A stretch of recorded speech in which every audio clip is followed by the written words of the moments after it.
you know exactly how to do that. You know exactly, it's not a magic trick. It's all back down to a very primitive mindset of we just have to do. It's like breathing. Breathing becomes normal. Like we don't know that we're doing it. That's how you have to live your life. When that alarm clock goes off at 4 or 5 in the morning, your mind says no. You just say, this is what we do. It's what we do now.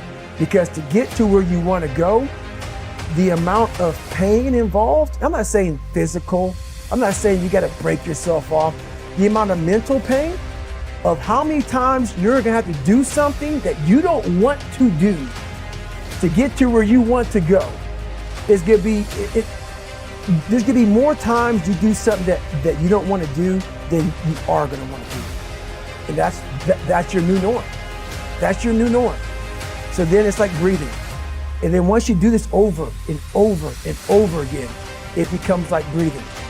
I don't want to live this lifestyle, but to get to the other side of this, I have to. So if you really want it, you realize what trying is and what trying is not. If I didn't put myself in a very uncomfortable place, we all look for toughness. We all want it, but we look for it in a comfortable environment. You will not find toughness in a comfortable environment. Those of you who are listening to this, whoever hear this, you will not find it.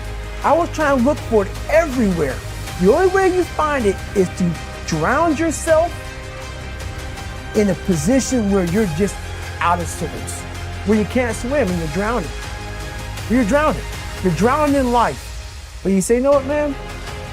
I'm gonna figure out how to, and then you figuring out all these tools. Your mind starts to, when you quit, your mind does this, because you're out.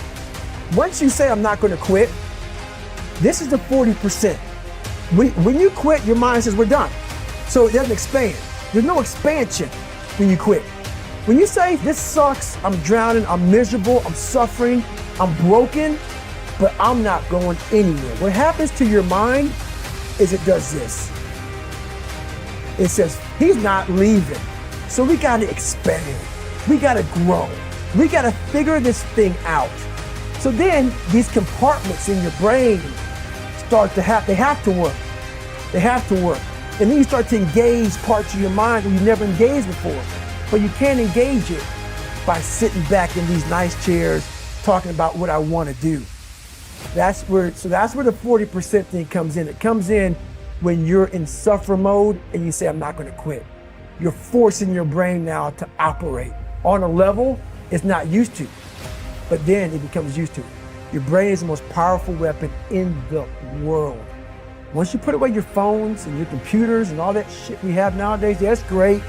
We're up to date, but your brain is the only thing you have when you're going through depression, when you're going through hard times, when you're going through death. You're alone. You're alone. You may have a shrink you're going to, you may have a best friend you're going to, but there's 24 hours in a day where you're alone in this brain. And your brain is talking to you in all kinds of ways. And it wants to control you and pull you in these different pockets. If you can't control your own brain and your brain controls you, you're fucked. You got to tell your brain where you want to go and how you want to go and how you want to get there. You got to control it. If not, it's over. I have this haunting voice in the back of my head. A lot of us have it. We just ignore it. And it was there for years. So I knew in the back of my mind that I could pull off this whatever.